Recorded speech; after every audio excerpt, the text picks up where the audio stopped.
नमस्कार साथियों, आप सभी का हमारे YouTube चैनल विद्यालय एजुकेशन में स्वागत है। साथियों, आज हम पढ़ेंगे बीपीएससी टीआरई 4.0 और टीआरई 5.0 के लिए बीपीएससी बिहार लोक सेवा आयोग की तरफ से पूछे गए जितने भी प्रीवियस ईयर क्वेश्चन हैं वो सभी हम कवर करेंगे। और ये क्लास आपके पीआरटी जूनियर माध्यमिक विद्यालय, उच्च माध्यमिक विद्यालय इंपॉर्टेंट है और इसमें सामान्य अध्ययन के महत्वपूर्ण प्रश्न करवाए जाएंगे। आज की क्लास का हमारा टॉपिक होगा भूगोल। हमने इतिहास को पूर्ण कंप्लीट कर लिया है। अगर आपने अभी तक नहीं देखा है तो वो सारी क्लासेस एक बार देखिएगा। ये हमारी बुलेट सीरीज है जिसमें हम point two point quick revision class करेंगे, ठीक है। और चलिए शुरू करते हैं आज के इस क्लास को। आप देख सकते हैं भूगोल हमारा आज का टॉपिक है। इसमें आपको बीपीएससी टीआरई 1, 2 और 3 तीनों के प्रश्न मिलेंगे, ठीक है। जो कैंसिल हो गया था टीआरई 3 उसके भी क्वेश्चन मिलेंगे। जो भी आपके डाउट्स हो आप बता सकते हैं कमेंट बॉक्स के माध्यम से। सबसे पहले हमारा ए टॉपिक होगा भारत का भूगोल। और भारत के भूगोल में हम लोग सबसे पहले सामान्य परिचय से पूछे जाने वाले प्रश्न हल करेंगे। भारतीय मानक समय अपनाया जाता है तो यह भारतीय मानक समय इंडियन स्टैंडर्ड टाइम की बात करेंगे तो यह देशांतर 82 डिग्री 82.5 डिग्री पूर्व से मनाया जाता है, याद रखेंगे, यह अपनाया जाता है। बीपीएससी टीआरई 3.0 एग्जाम जो 21 जुलाई 2024 को हुआ है उसमें यह पूछा गया था। भारतीय उपमहाद्वीप पूर्व में मूलतः एक भाग था, तो पूर्व में मूलतः एक भाग था गोंडवाना लैंड का, और ये भी आपको बीपीएससी टीआरई 3.0 में पूछा गया है। ग्रीनविच माध्य समय, देखिए कितने इजी क्वेश्चन यहाँ से पूछे गए हैं और सारे क्वेश्चन आपके यहाँ पे क्लियर होने वाले हैं। ग्रीनविच माध्य समय जीएमटी से भारतीय मानक समय आईएसटी आगे रहता है, तो यह 5.5 घंटे आगे रहता है। ये आपका बीपीएससी टीआरई 3.0 1 to 5 में जो री एग्जाम हुआ है उसमें पूछा गया। अगला प्रश्न है भारत देश की अधिकतम अंतरराष्ट्रीय सीमा है, तो सबसे अधिक अंतरराष्ट्रीय सीमा है बांग्लादेश के साथ। कितनी है? 4,096 किलोमीटर। 4,096 किलोमीटर बांग्लादेश के साथ सीमा साझा करता है भारत। और ये आपका बीपीएससी टीआरई 3.0 1 to 5 में पूछा गया, बीपीएससी टीआरई 2.0 में पूछा गया और बिहार एपीयूजीएस 2011 में पूछा गया। लगातार ये क्वेश्चन रिपीट हुआ। अगला प्रश्न है भारत उग्र उष्णकटिबंधीय चक्रवातों से सबसे अधिक प्रभावित है, तो यह कोरोमंडल तट सबसे अधिक प्रभावित है। ये भी आपका बीपीएससी टीआरई 2.0 में पूछा गया। भारत के कुल भूमि क्षेत्र में पर्वतों का हिस्सा है, पर्वतों का टोटल हिस्सा है 30%। ये आपका बीपीएससी टीआरई 2 में पूछा गया। कर्क रेखा के उत्तर में अवस्थित नगर है, तो यह है आइजोल। मिजोरम की राजधानी आइजोल है और यह कर्क रेखा के उत्तर में अवस्थित है। ये भी आपका बीपीएससी टीआरई 2.0 में पूछा गया। भारतीय राज्यों की सामान्य सीमा जो कॉमन बॉर्डर है पाकिस्तान एवं बांग्लादेश के साथ है, तो यह है 9, ठीक है, याद रखेंगे। 9 राज्य हैं भारत के जो कि पाकिस्तान और बांग्लादेश के साथ हैं। अगला प्रश्न है गंगा के ऊपरी मैदान की दक्षिणी सीमा रेखा का निर्धारण करती है, तो यह यमुना नदी है। और यह आपका बीपीएससी टीआरई 3.0 जो कैंसिल हो गया था उसमें पूछा गया था। अगला प्रश्न चुंबा घाटी है। चुंबा घाटी की बात करेंगे तो यह सिक्किम और तिब्बत के मध्य स्थित है चुंबा घाटी। ये आपको बीपीएससी टीआरई 3.0 में पूछा गया। अगला प्रश्न है 8 डिग्री चैनल को भारत अलग करता है, यह मालदीव से, याद रखेंगे मालदीव। 8 डिग्री चैनल भारत को अलग करता है मालदीव से और यह बीपीएससी टीआरई 3.0 में पूछा गया। अगला प्रश्न है नेपाल के साथ सामान्य सीमा है, तो नेपाल के साथ सीमा बनाने वाले जो राज्य हैं उनमें उत्तर प्रदेश, उत्तराखंड, बिहार, सिक्किम और पश्चिम बंगाल आते हैं। यह भी आपका बीपीएससी टीआरई 3.0 जो कैंसिल हो गया उसमें पूछा गया। गोवा एवं कन्याकुमारी के बीच स्थित है, गोवा और कन्याकुमारी के बीच मालाबार तट स्थित है। यह आपका 27वें बिहार जीएस 2013 में पूछा गया है। अगला प्रश्न है आपका भारत की स्थल सीमा डैश देशों से लगती है। भारत की स्थल सीमा की बात करेंगे तो यह 7 देशों से लगती है, याद रखेंगे 7 देशों से लगती है। यह आपको बिहार एपीयूजीएस 2009 में पूछा गया। भारत अवस्थित है। अगर अक्षांश और देशांतर की बात करेंगे तो अक्षांश सबसे पहले आपको बताते हैं 8 डिग्री 4 मिनट उत्तर से लेकर के 37 डिग्री 6 मिनट उत्तर तक, और देशांतर की बात करेंगे तो 68 डिग्री 7 मिनट पूर्व से लेकर के 68 डिग्री 7 मिनट पूर्व से लेकर के 97 डिग्री 25 मिनट पूर्व के मध्य स्थित है भारत का भारतीय अवस्थिति। और यह बीपीएससी प्री 2003-4 और बीपीएससी प्री 1995 में पूछा गया। द्वीपों का समूह लक्षद्वीप, यह एक प्रवाल उत्पत्ति का होता है, ठीक है, यह प्रवाल द्वीप है। इसी को कोरल द्वीप भी बोलते हैं। यह आपका 39वें बीपीएससी प्री 1994 में पूछा गया। इसके बहुत सारे क्वेश्चन हैं जो बीपीएससी में पूछे गए हैं और उनको हम घटना चक्र के माध्यम से भी आपको करवा चुके हैं। भारतीय प्रमाणिक समय इंडियन स्टैंडर्ड टाइम एवं ग्रीनविच मध्य समय लंदन में अंतर पाया जाता है। इसमें 5.5 घंटे का अंतर पाया जाता है, याद रखिएगा। अगला प्रश्न है आपका, ये आपका बीपीएससी प्री में पूछा गया है। असोम कुल मिलाकर डैश राज्यों एवं केंद्र शासित क्षेत्रों से घिरा हुआ है। तो यह असोम नहीं है, असम है। यहाँ पे याद रखेंगे, असम की बात करेंगे तो असम 7 राज्यों एवं केंद्र शासित प्रदेशों से मिलकर के घिरा हुआ है। यह आपको बीपीएससी प्री 2002 में पूछा गया। दिल्ली है, तो दिल्ली की बात करेंगे तो एक केंद्र शासित प्रदेश है, एक यूनियन टेरिटरी है। अगला प्रश्न है, भारत का क्षेत्रफल संसार के क्षेत्रफल का 2.42% है, परंतु इसकी अगर बात करेंगे इसकी संपूर्ण मानव जनजाति की, तो संपूर्ण मानव जाति की लगभग 17% जनसंख्या है, याद रखेंगे। कहने का तात्पर्य है कि पूरे विश्व की जो 17% जनसंख्या है ये भारत में निवास करती है, ठीक है। और ये 39वीं बीपीएससी प्री 1994 में पूछा गया। लक्षद्वीप टापू अवस्थित है। लक्षद्वीप टापू की बात करेंगे तो यह दक्षिण पश्चिम भारत में स्थित है। यह भी आपको बीपीएससी प्री 1992-93 में पूछा गया। पाक जलडमरू मध्य स्थित है। पाक जलडमरू मध्य भारत और श्रीलंका के मध्य स्थित है। और ये बीपीएससी सांख्यिकी अधिकारी परीक्षा 2016 में पूछा गया। नया राज्य बना है, तो नया राज्य आपका बना है तेलंगाना। ये कब बनता है? 2014 में। आप सभी जानते हैं 2014 में नया राज्य बनता है। और ये बीपीएससी सांख्यिकी अधिकारी परीक्षा 2016 में इसको पूछा गया। पर्वतीय, पठारी, मैदानी क्षेत्र तथा प्रमुख दर्रे, यहाँ से इस टॉपिक से पूछे जाने वाले प्रश्न एक बार देख लीजिएगा। भारत की सबसे ऊंची पर्वत श्रेणी कहते हैं, ये आपको बीपीएससी टीआरई 3 में पूछा गया था। और ये K2 को कहते हैं। भारत की सबसे ऊंची पर्वत श्रेणी K2 है। इसी को गार्डविन आइंस्टीन के नाम से भी जाना जाता है। अगला प्रश्न है, भारत के पूर्वी घाट की सबसे ऊंची चोटी। पूर्वी घाट आपका कौन सा है? तो पूर्वी घाट आप देखेंगे नागपुर पठार की तरफ है। और ये पूर्वी घाट की सबसे ऊंची चोटी है महेंद्रगिरी। ये भी आपको बीपीएससी टीआरई 3.0 11-12 में पूछा गया। दक्षिण से उत्तर की ओर हिमालय पर्वतमालाओं का सही क्रम क्या है? ये क्वेश्चन बहुत लोगों का गलत हो गया था, याद रखिएगा। दक्षिण से उत्तर की पूछा है तो सबसे पहले दक्षिण में काराकोरम, लद्दाख, जास्कर और सबसे उत्तर में आपका पीर पंजाल। ये आपका बीपीएससी टीआरई 3.0 जो कि री एग्जाम हुआ है उसमें पूछा गया। और साथियों, उम्मीद है कि आप सभी को क्लास पसंद आ रही होगी। अगर क्लास पसंद आ रही है तो एक बार बीपीएससी के नाम पर ही एक बार क्लास को लाइक जरूर कर दीजिए, ताकि आपको इतने अच्छे बेहतरीन क्वेश्चन आपके लिए लेकर के आए हैं तो इतना तो बनता है कि आप थोड़ी सी हेल्प हमारी भी करें। प्रश्न है आपका, हिमालय पर्वत का सबसे लंबा हिमनद है, तो यह हिस्पर आपका सबसे लंबा हिमनद है। अगला प्रश्न है, भारत में हिमालय पर्वत की चोटियां हैं, तो यह नंगा पर्वत और कामेत पर्वत, यह दोनों हिमालय पर्वत की चोटियां हैं। पर्वत श्रेणियों का उत्तर से दक्षिण की ओर क्रम, तो यह उत्तर से दक्षिण की ओर क्रम होता है काराकोरम, लद्दाख, जास्कर और पीर पंजाल। यह उत्तर से दक्षिण की ओर का क्रम है। यह आपको बीपीएससी टीआरई 2.0 15/12/2023 को पूछा गया है।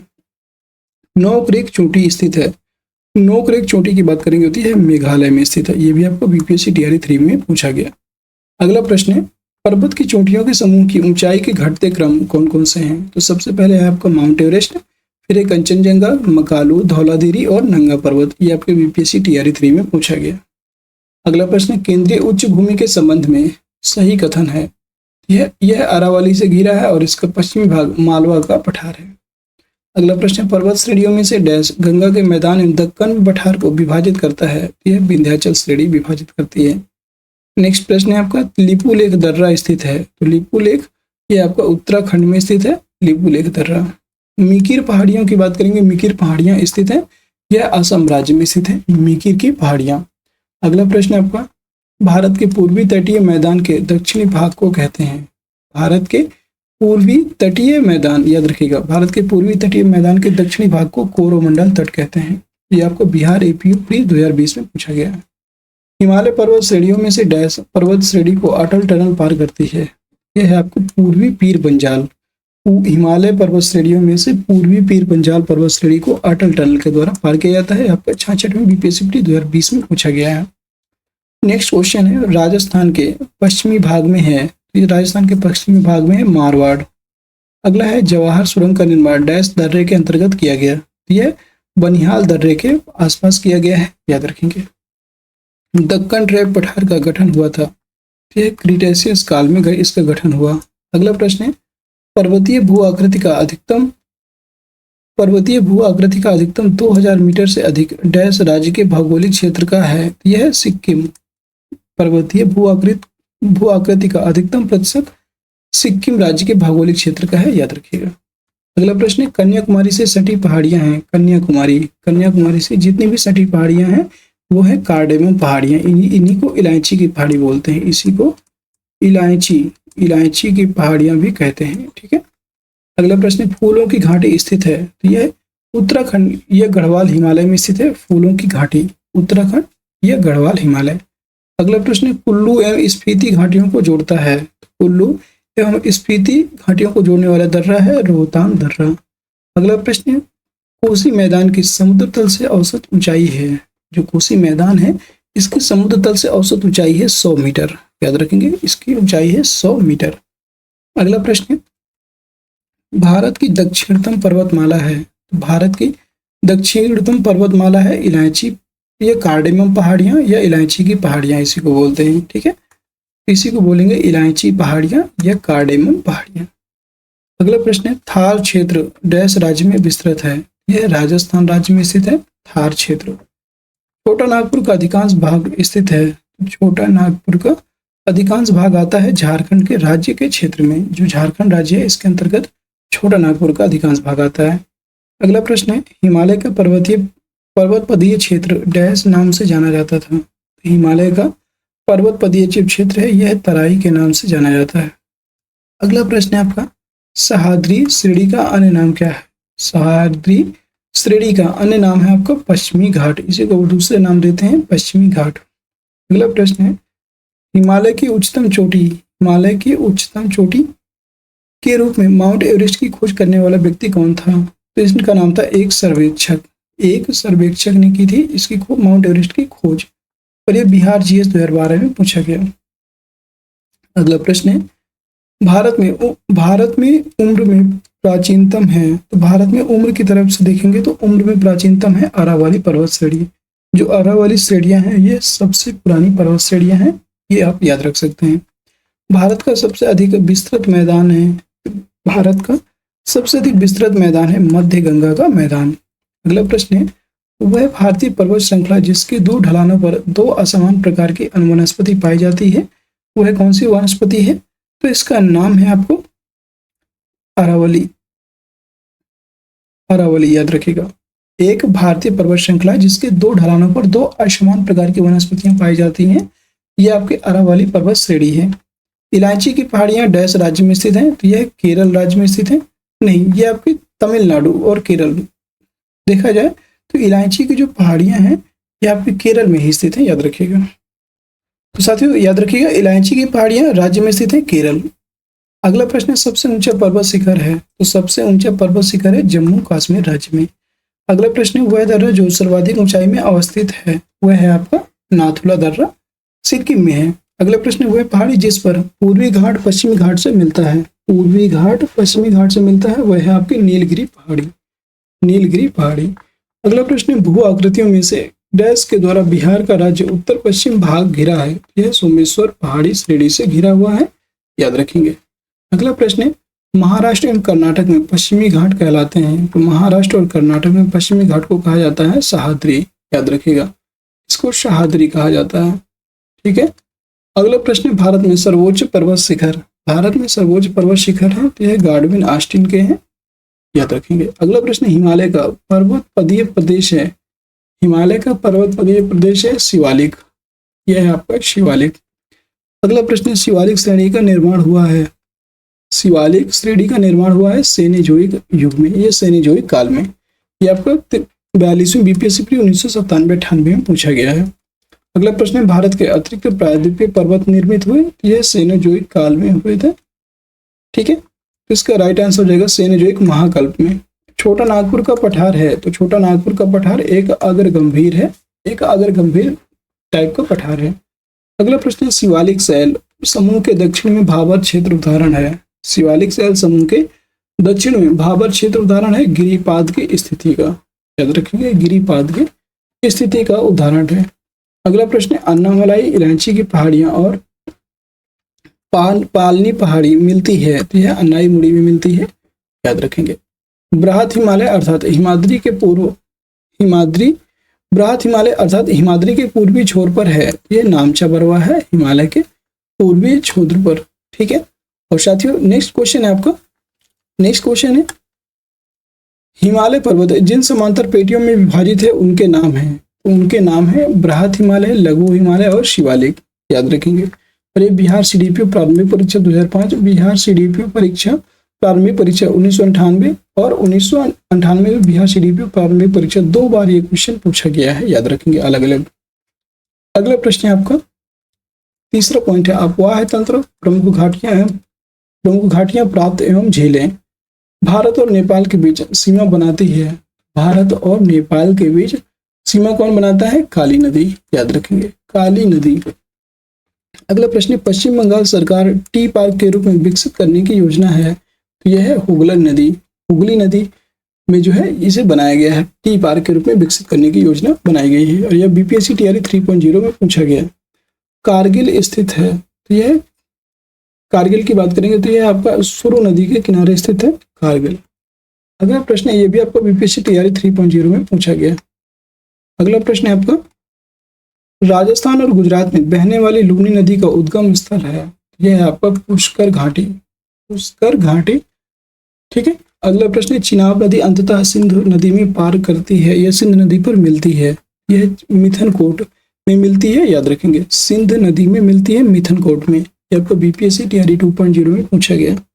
अगला प्रश्न है, अक्टूबर और नवंबर के महीने में भारी वर्षा होती है, तो अक्टूबर और नवंबर के महीने में भारी वर्षा होती है कोरोमंडल तट पर। अगला प्रश्न है, सोन नदी का उत्पत्ति स्थल अमरकंटक है। जो सोन नदी है इसका उत्पत्ति स्थल है अमरकंटक और यह मैकाल श्रेणी से निकलती है। कोसी मैदान की समुद्र तल से ऊंचाई है 300 मीटर। कहीं कहीं पे आपको 100 मीटर भी लिखा मिल जाएगा, लेकिन याद रखेंगे 100 मीटर कहाँ से है? समुद्र से, ठीक है। यह आपका समुद्र से ऊंचाई है 100 मीटर और अगर नॉर्मल बात करेंगे तो यह नॉर्मल ऊंचाई है 300 मीटर। अगला प्रश्न है, असम घाटी में ब्रह्मपुत्र नदी की लंबाई है। असम घाटी में ब्रह्मपुत्र नदी की लंबाई होती है 750 किलोमीटर। अगला प्रश्न है, बांग्लादेश में स्थित यमुना पद्मा मेघना दोआब की सागर तल से ऊंचाई कितनी है? यह 20 से 50 मीटर। बीपीएससी टीआरई 3.0 में पूछे गए प्रश्न, ठीक है। इसका राइट आंसर हो जाएगा 20 से 50 मीटर। अगला प्रश्न है, चंबल नदी के अपवाह तंत्र का प्रकार है, तो इसका अपवाह तंत्र का प्रकार होता है अध्यारोपित प्रवाह, अध्यारोपित प्रवाह। अगला प्रश्न है, कृष्णा गोदावरी नदी का विवाह, यह कर्नाटक और आंध्र प्रदेश में होता है, याद रखेंगे। अगला प्रश्न है, नदी दक्षिण गंगा के नाम से जानी जाती है, तो वो है गोदावरी। अगला प्रश्न उथली झील है। उथली झील की बात करेंगे तो यह खारी झील में है, याद रखेंगे उथली झील खारी झील। अगला है, बाल्टोरो हिमनद अवस्थित है। बाल्टोरो हिमनद यह काराकोरम में अवस्थित है, याद रखेंगे। अगला प्रश्न, कोसी नदी गंगा में मिलती है, तो कोसी नदी गंगा में कुर्सेला में मिलती है, याद रखिएगा कुर्सेला। मैं आपको यहाँ पे लिख देता हूँ, कुर्सेला में मिलती है। अगला क्वेश्चन है, बड़ी नदी द्रोणियों में से क्षेत्र की दृष्टि से सबसे छोटी नदी द्रोणी है, तो वो है साबरमती। ये आपको 13th बीपीएससी जीएस 2018 में पूछा गया है। गोदावरी की सहायक नदी है, तो वेनगंगा गोदावरी की सहायक नदी मानी जाती है। पुलिकट की बात करेंगे, पुलिकट हरिके, तो पुलिकट आपका आंध्र प्रदेश में स्थित है, हरिके पंजाब में स्थित है, नाल सरोवर गुजरात में स्थित है और वेदांथांगल ये आपको तमिलनाडु में है, याद रखेंगे। अगला प्रश्न है, वह है उपनदी जो गंगा नदी घाटी का भाग है, यह है उत्तरी कोयल। ये आपका बीपीएससी प्री 2019 में पूछा गया है। अगला प्रश्न है, वह नदी जो गुजरात की आस कहलाती है, गुजरात की आस नर्मदा नदी कहलाती है। अगला है, वह तंत्र जो सर्वाधिक पुराना है, वह नदी तंत्र जो सर्वाधिक पुराना है वह है इंडो ब्रह्म, वह आपका इंडो ब्रह्म। अगला प्रश्न, कावेरी नदी की कुल लंबाई कितनी है? कावेरी नदी की पूछ रहा है, कुल लंबाई है तो यह 802 किलोमीटर है, याद रखेंगे 802 किलोमीटर कुल लंबाई है। वह नदी जिस पर शिव समुद्रम जलप्रपात अवस्थित है, यह है कावेरी नदी पर शिव समुद्रम जलप्रपात अवस्थित है। अगला प्रश्न, सोन नर्मदा तथा महानदी नदियों का उत्पत्ति स्थल अमरकंटक स्थल ही है, ठीक है। तो इसका राइट आंसर हो जाएगा मैकाल श्रेणी में। सोन, नर्मदा तथा नदियों का उत्पत्ति स्थल मैकाल श्रेणी अमरकंटक है, याद रखेंगे। अगला क्वेश्चन है उत्तर से दक्षिण में प्रवाहित होने वाली नदियों का नाम है। तो इनका नाम होता है गंगा, नर्मदा।